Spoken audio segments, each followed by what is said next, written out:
running, you guys get to go in here.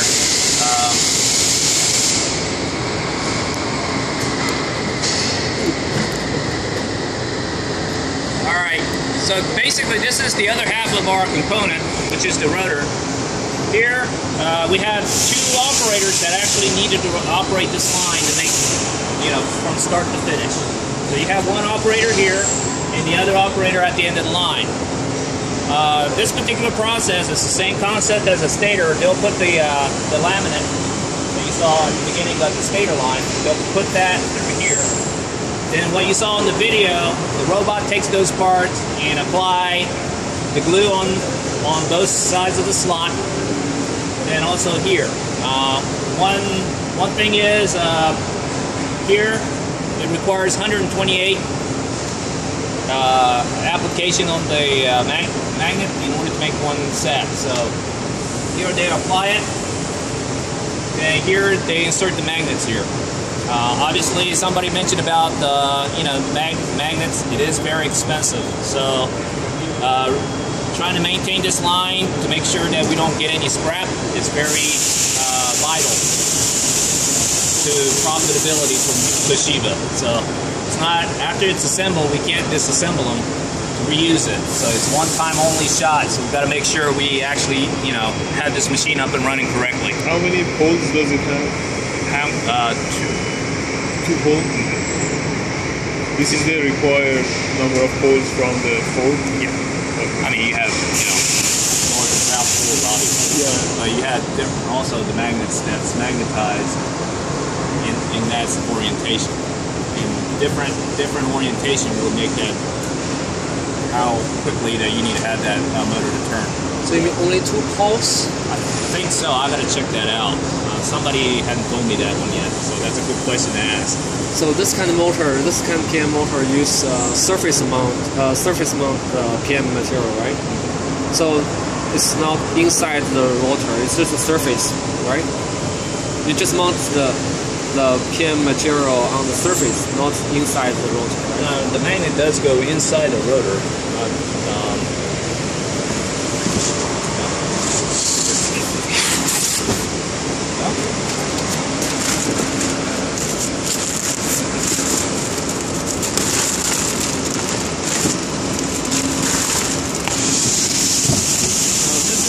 Of the stator. What is that? That's a stator. And each individual slots here, that's where all the magnet goes. Okay. They are for windings? No, this is for inserting magnets. There's no windings on this side. Okay. Windings all on the stator on the other side. This is the rotor. This is the rotor, yeah. Okay. So you put the PM material in. There is air gap. What are the slots for? Slots for inserting magnets. Magnets here, and also all these are coolant holes for since it's going to be encased in the transmission, it'll have to have a coolant in it, like the automatic transmission. Oh, fluid. for cooling. Mm-hmm. Yep. What causes heat? Magnet field? Yeah, magnet field, and also basically that's the majority of the heat being produced. But also, you just have to have it at a certain optimum temperature in order to get the right output. How do you make it cool? Just the circulating the transmission fluid. Oh. Because You use the oil cooling? automatic transmission. Like your automatic transmission in your car. That's the same transmission fluid that keeps these cool also. Yeah, this is I thought it's air cooling. So you mean this is no, oil it's not cooling? air. It's it's already. It's basically saturated in the automatic transmission fluid. It's almost like that transmission you see on your automatic transmission with the gear, planetary gears and everything. It's almost like that, but it's also submerged So it's in there. oil. Yes. Okay. Glycol, 50%. Oh, what? 50% glycol and water. Yeah. Oh, the combination ATF, of oil and water? Glycol. glycol. Oh, nice. So you go down here. So we'll assemble everything over there. We'll torque the nut and shaft to build all the things together. Then it goes to the curing oven that's behind you. Then after it comes out, then it goes to this buffer area here. And we'll balance the rotor here like we were talking about to make sure that we actually get zero balance. Just try to get it as true as possible. So we'll try to meet that criteria here. So when they assemble the bearings and install it in the transmission house, there's no vibration. And here, some people actually add weights. We actually remove the material off and do the balancing here. How do you do the balancing? Balancing, we'll spin it at a certain RPM, and we'll get, it's almost like balancing a tire in a car. So basically, this is just a mechanical balancing, right? Right. And here, then we'll actually measure the overall dimension after everything's set, make sure everything's correct in regards to diameter, size, and everything. If everything's okay, we'll do a visual check here. And if everything's okay, then we'll do an air blow and rust proofing here. And we'll do the same packaging method that you saw on the stator line. So why did they choose you as a manufacturer? They had an ongoing relationship with Ford on the Generation 2 before. So that's where the relationship between Ford and Toshiba came into play. But Toshiba was making directly the products for Ford at that same time. He went to another metal person that made Ford's transmission for them. And that was made in Japan. That transmission came directly to the Michigan plant or the final assembly at Ford.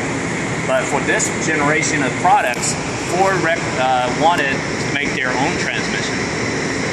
In order to do that, but they still didn't have the inner components available for them, so they just utilized they knew that Toshiba supplied their previous generation product, and we brought it here. I saw Ford just purchase Toyota's patent, for the transmission. No, really? Yeah, I saw so that's why, some Japanese company will get their this kind of criteria. Because I saw, both of Japanese company, they work together in Japan and in their country, but when they come to the United States, they just separate and do their own business in different areas. Yeah. So like Toyota, they have their own Toyota hybrid.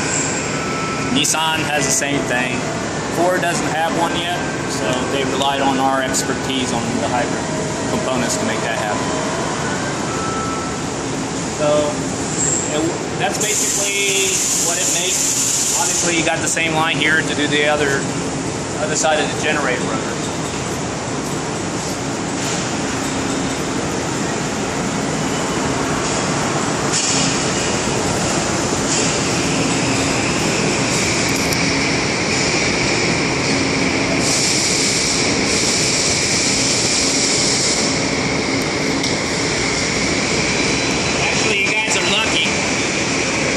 Got this product from Ford last week.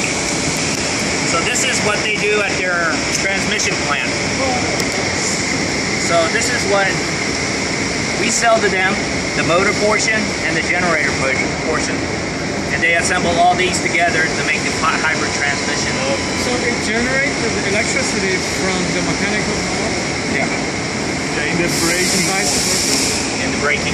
It's almost like the same design as the Toyota Prius concept versus regenerative braking and stuff like that. I think they use kind of landing gear. Those are patterns for this, right? Right. How do you know that? Are you graduated from Princeton? No, actually, no. Unfortunately, no. Came from North Carolina, so different stuff. It's really good. So this is actual what we do. Obviously, they have the flywheel housing on the other side. And You said it's the motor, right? electric motor is on this side. So it runs on automatic transmission fluid? Is it not a motor? No motor oil. So everything that's in here was encased or submerged in automatic transmission fluid. Oh, but like you got to use the Fords to work on product, right? Yeah. So what's this about? All these are electrical connection so some of them goes to their inverter, some of them goes to the the vehicle's ECU.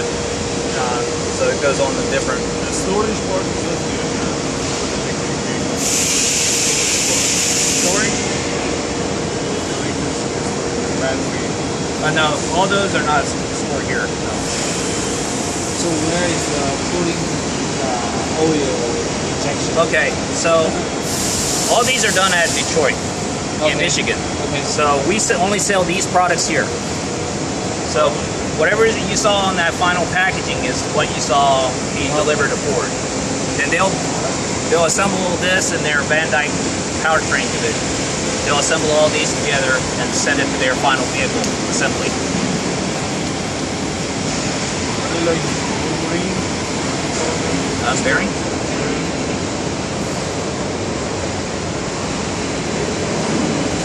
So they'll assemble these bearings on it, and they'll mate it to this cover to hold it in place.